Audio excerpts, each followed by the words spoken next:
True Light Network. Truly beyond truth.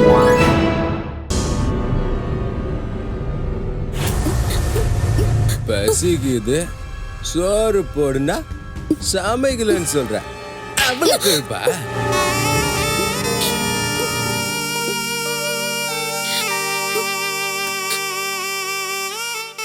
ஏண்டி சமைக்கல? சமைக்கிறதுக்கு நீங்க பணம் தந்துட்டு போகல. எத்தனையோ தடவை பணம் தராம போயிருக்க. அக்கம் பக்கத்து வீட்டுல யாருக்கிட்ட கடன் வாங்கியாவது சமைச்சு வச்சிருப்ப. ஏண்டி இன்னைக்கு சமைக்கல? எத்தனை தடவை தான் கடன் வாங்குறது? கடனை கொடுக்கணும்ல. அடிச்சா தாங்க மாட்டேன். இருந்த போதை இறங்கிடுச்சு.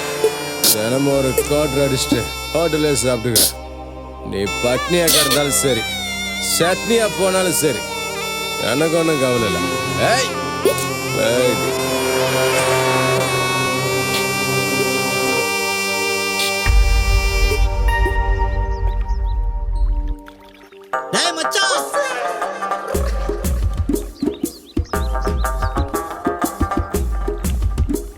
என்ன மாப்ள, ஆட்டோ ஓட்டாம இங்க வந்து உட்காந்துருக்க? மச்சான், நேற்று ஆட்டோல உட்காந்து தண்ணி அடிச்சுக்கிட்டு இருந்தேன். அது ஆட்டோ ஓனர் பார்த்துட்டா. கண்ணா பின்னான்னு அசிங்கமா திட்டி, இனி ஆட்டோ உனக்கு வாடகை கிடையாதுன்னு ஆட்டோவை கொண்டு போயிட்டான். இதான் மேட்ரா? நான் சால்வ் பண்றேன். எப்படி மச்சான்? எங்க ஊர்ல ஞானம்மாள்னு ஒரு அம்மா இருக்காங்க. பெரிய பணக்காரங்க.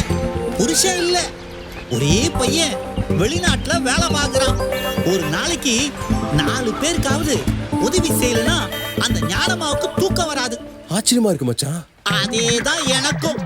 நீ அவங்க கிட்ட போய் கண்ணீரை சிந்தி தாறுமாறா உன் நிலைமைய சொல்லி எனக்கு ஒரு ஆட்டோவை வாங்கி தாங்க, நானும் என் பொஞ்சாதியும் பொழைச்சுக்குவோம், மாசா மாசம் 2000 தந்து கடனை அடைச்சிருவேன்னு சொல்லு. அவங்க ஒரு வாரம் டைம் கேட்பாங்க. எதுக்கு மச்சான்? நீ ஆளு எப்படி, மாசா மாசம் பணத்தை ஒழுங்கா தருவானா, அப்படி இப்படின்னு உன்னை பத்தி உன் ஊர்லயே விசாரிப்பாங்க. அப்படியா? ஆமா மாப்ள. அந்த சமயத்துல ஞானம்மா கிட்ட நான் போய் உன்னை பத்தி நல்ல விதமா சொல்லி ஒரு செகண்ட் ஹேண்ட் ஆட்டோவையாவது உனக்கு வாங்கி தர ஏற்பாடு பண்ணிடுறேன். ஞானமால எப்ப பார்க்கலாம்? எப்ப பார்க்கலாமா? இப்பவே பார்க்கலாம். ஆனா ஒரு கண்டிஷன். என்ன மச்சான்? வீட்டா காட்டி தந்துருவேன். ஞானமால் கிட்ட நீ தான் பேசணும். வா மாப்ள, வா வா, எந்திரி வா. அம்மா, உங்களை பத்தி கேள்விப்பட்டேன். என் நிலைமையெல்லாம் சொல்லிட்டேன்.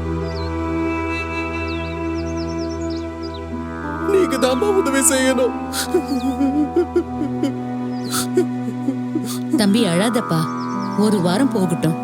நானே உங்களுக்கு ஃபோன் பண்றேன். உங்க ஃபோன் நம்பர் சொல்லுங்க.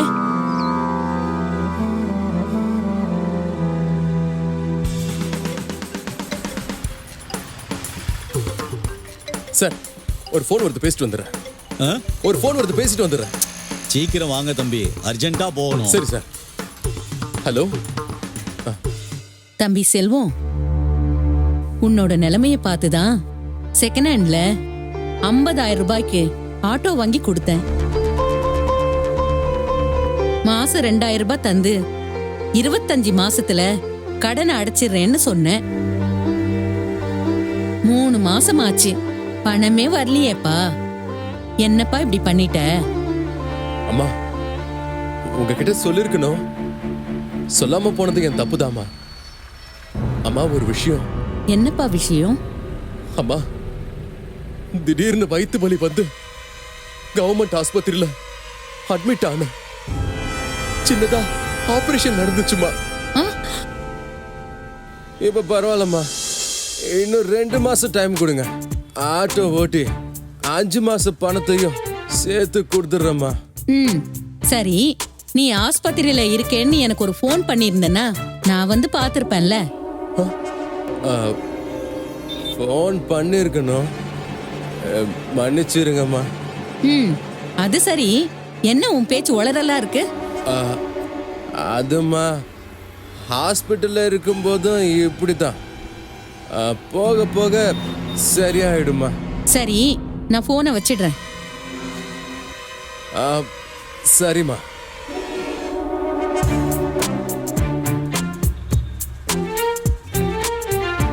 நீ எல்லாம் ஒரு மனுஷனா? உன்னை பத்தி ஊருக்குள்ள விசாரிச்சேன். நீ 24 மணி நேரமும் குடிக்கிறவன். சம்பாதிக்கிறத எல்லாம் குடிச்சு அழிச்சு கட்ன பொண்டாட்டிய பட்னி போடுற மகா பாவி.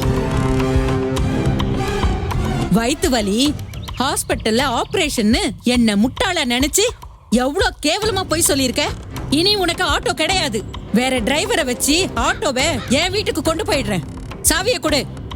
அம்மா, ஆட்டோ இல்லனா வருமா? பேசாத. சாவிய கொடு. கொடு.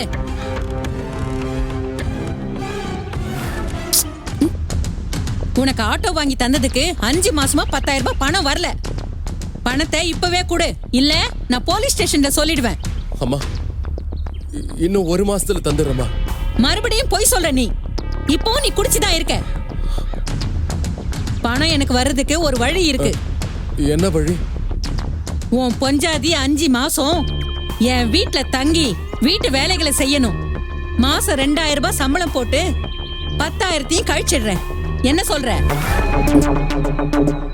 என் பொஞ்சாதி செல்வி கிட்ட நானே கூப்பிடுறேன். செல்வி, செல்வி,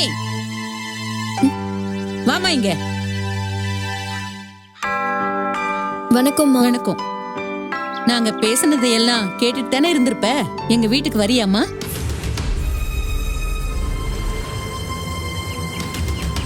என் வீட்டுக்காரரோட கடன் அடைக்கிறதுக்கு நான் உங்க வீட்டுக்கு வரேம்மா. டேய் டேய் டேய் டேய், இப்படி ஒரு தங்க கம்பிய இரும்பு கம்பியா நினைச்சிட்டியடா? செல்வி, அம்மா. போய் துணிமணி எல்லாம் எடுத்துட்டு வா. வா போலாம். சரிங்கம்மா. போ. செல்வி,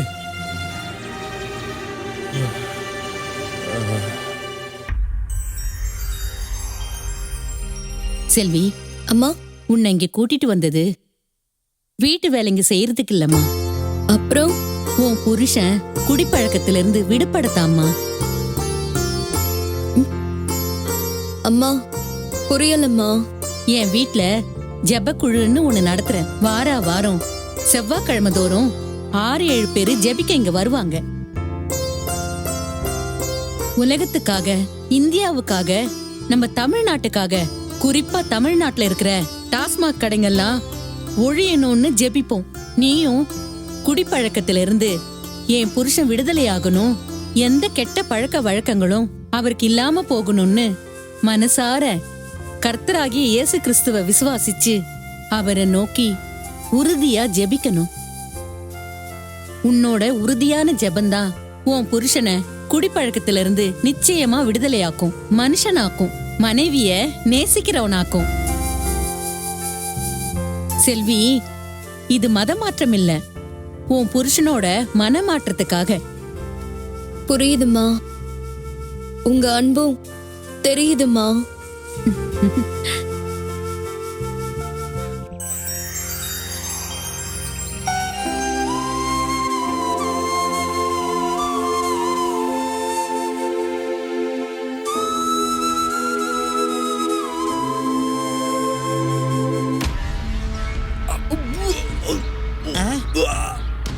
மாப்ள, என்னாச்சு மாப்ள?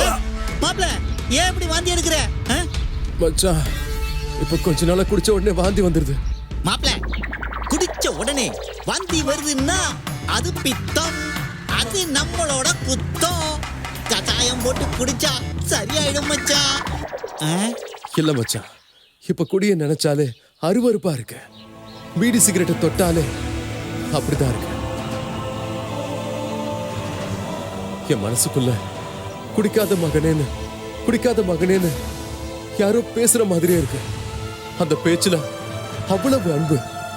அந்த அன்பு எப்பவுமே எனக்கு வேணும்னு மனசு விரும்புது மச்சான். மனசு விரும்புது. இவனுக்கு வந்திருக்கிறது புது வியாதி. எஸ்கேப் ஆயிரணும்.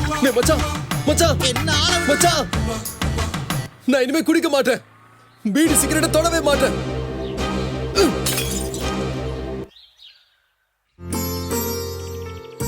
அம்மா, எல்லா விஷயத்தையும் சொல்லிட்டேன். இனி சத்தியமா குடிக்கவே மாட்டேன். செல்விய சந்தோஷமா வச்சுப்பம்மா.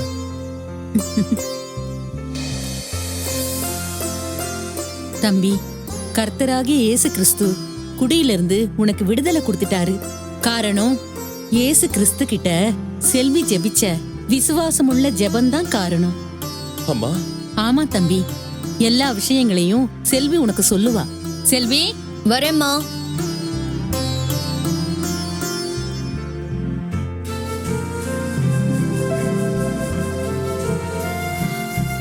எப்படி இருக்கீங்க? குடிய மறந்து நான் நல்லா இருக்கேன் செல்வி. செல்வம், இந்த ஆட்டோ சாவி. ஆட்டோவுக்கு இனிமே நீ பணமே தர வேணாம். நல்லா சம்பாதிச்சு 2 பேரும் எப்பவும் நல்லா இருக்கணும். இந்த குடி.